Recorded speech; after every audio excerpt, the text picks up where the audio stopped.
Let's start, though, with some breaking news concerning Manchester United and their search for a central midfielder. Let's come to you first, Mark. What can you tell us? Yeah, well, when you talk about Manchester United and transfers, it's always significant. There's always a lot of interest because it's one of the biggest clubs on the planet, and therefore the fans are desperate to know what they're going to do in January. We know that Ruben Amorim has been speaking today about potential incomings, and we've got a little bit of breaking news here on Sky Sports News with regards to what they're looking to do, not necessarily in January.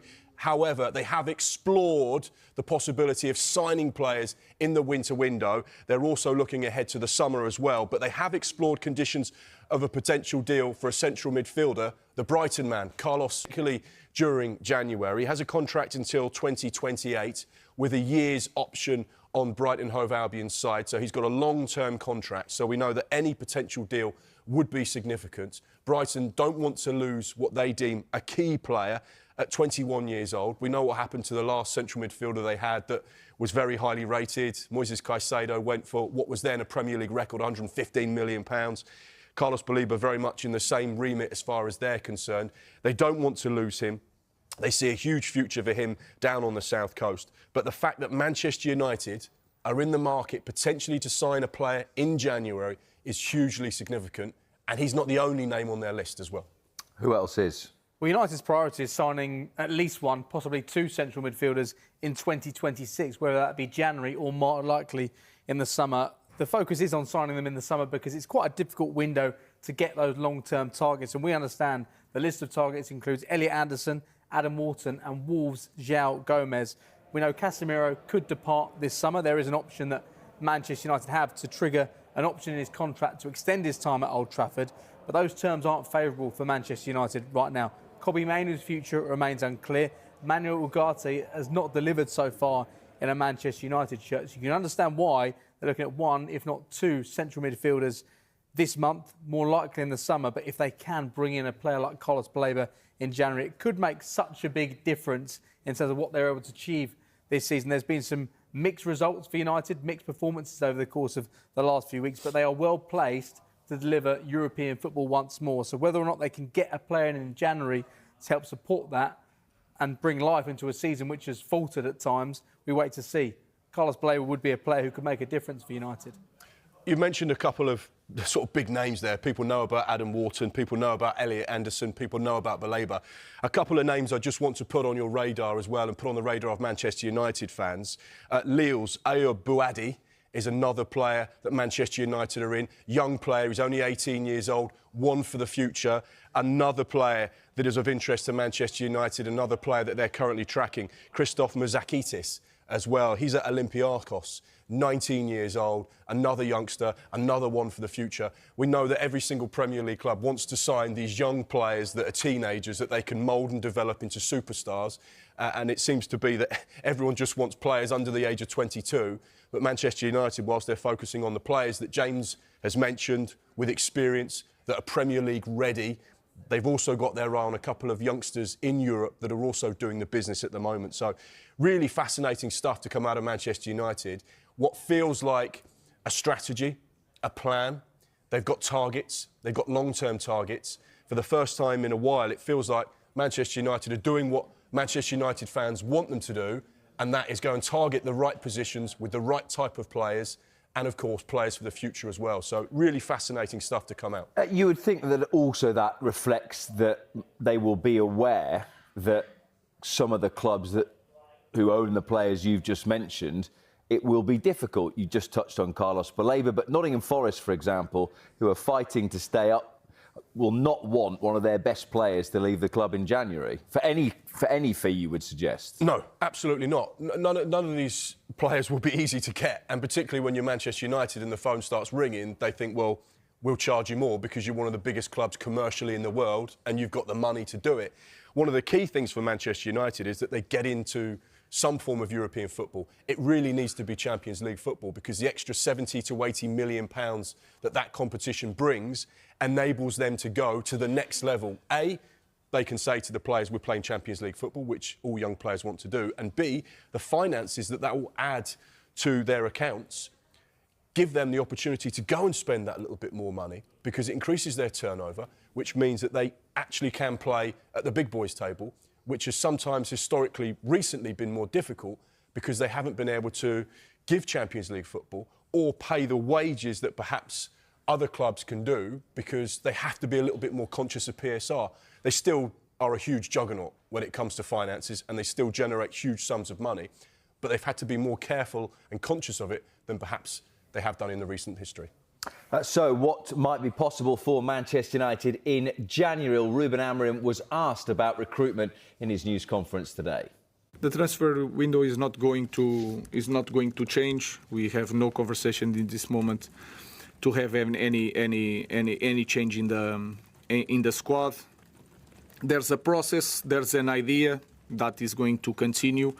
We are near the places of Champions League, but we are near also for like 8 teams behind us. So let's focus on the next game, just that, and our focus is to win the next game. So Ruben Amorim is focusing on the next game, James. Behind the scenes, they're clearly focusing on central midfield. Are there other positions as well United would like to strengthen? Yeah, they're looking at forward options. Antoine Semenyo was a market opportunity and represents a market opportunity in January with that release clause. United were in the market for him. They wanted to sign him, but he looks destined to join Manchester City. They could offer a better package, and right now they're a club who are very close to winning trophies, which is somewhere United aren't at right now, but somewhere that United want to be very soon. They're also monitoring the situation around the competition they're in right now at the moment. The other player is Jan Diomande from RB Leipzig, a winger, 19-year-old, one for the future. They're also looking at centre-backs because, yes, they've got plenty right now, but Harry Maguire is out of contracts in the summer. And Jeremy Jacquet, Crystal Palace were in for him in the summer. They end up signing JD Convo, but Jacquet from Rennes is a player they're looking at as well. So very much players they're looking at for now, but also those for the future as well as they try to get United back to where they think the club should be. He said something similar, Mark, towards the end of last season about not having too much room for manoeuvre in the market. One of the keys probably for Manchester United was getting players out as well. Anthony going, Jadon Sancho going out on loan, Marcus Rashford going out on loan.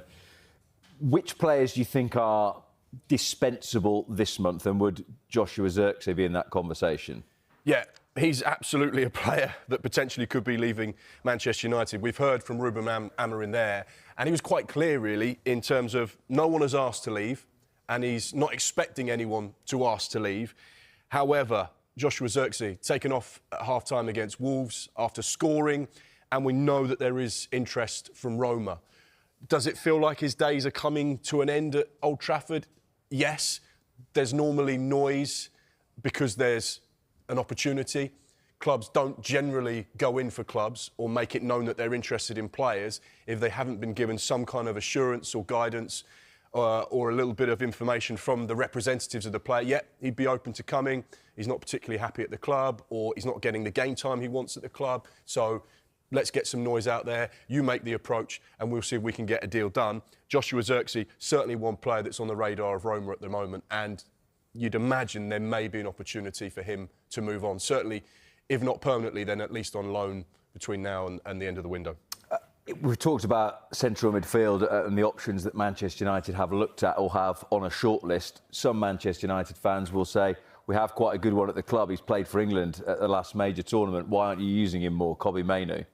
Well, Kobbie Mainoo, he's currently out injured. He's missed the last couple of games, but when he was fit, he wasn't given opportunities. He's yet to start a match in the Premier League so far this season. It's our understanding, despite the fact there continues to be talk around Kobbie Mainoo, that United would only consider selling him if they receive an exceptional offer. And in terms of any outgoings in this January window, there would have to be, if they were to be loaned, with an obligation to buy, whereby United would receive a fee for the player. They're not going to be doing any clubs any favours, especially right now. They're potentially missing up to 8 first-team players for that game against Leeds this weekend. And we understand that Kobbie Mainoo, despite the fact it doesn't feel that way, is a key part of Manchester United's long-term future. And Ruben Amorim feels he's part of the long-term future as well. But what confuses us sometimes is the fact that Ruben Amorim doesn't seem to find a place for him in the starting 11 when he's fit. He says that Bruno Fernandes is the first choice in that position, and Kobbie Mainoo can only play in that position.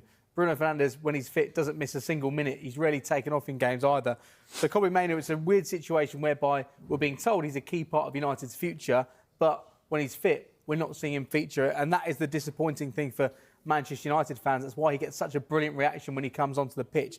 This is the player who scored the winning goal in the FA Cup final just over 18 months ago against Manchester City. But now it doesn't feel like there's a real route into that first team for him, especially when they want to sign 2 more midfielders. A question then for either of you, that can both of those things not be true, that he can be seen as a part of the future, but for the moment, Bruno Fernandes is the preferred option. But Bruno Fernandes is nearly 31, I think. So particularly in a central midfield position, 2 or 3 more years at the top before Kobbie Mainoo does become the future of Manchester United. I think with Kobbie Mainoo, because he's played for England and he's played at Euros for England, his career has accelerated at a rate that nobody really predicted. And he became a regular first-team player at Manchester United. I think we see the same with Miles Lewis-Skelly at Arsenal as well. They've accelerated to such a level where they feel like they should be getting first-team opportunities because their performances have merited them. But when you're such a young player, there are times in your career where progression isn't always upwards. And you're right, he's just 20 years of age, so perhaps some patience is required because in 2 or 3 years' time he could become the most important player at Manchester United. But clearly he wants to be playing first-team football. He's been given first-team football in the past, so it's difficult for him to understand why he's not featuring, and it's difficult for a player that age not to be playing football either. So I understand where you're coming from. It feels like he could be a player for the long-term future, and we may not see him as much now, but clearly he's impatient. He wants to get on with his career. He wants to get back into that England side, which feels a long way away right now.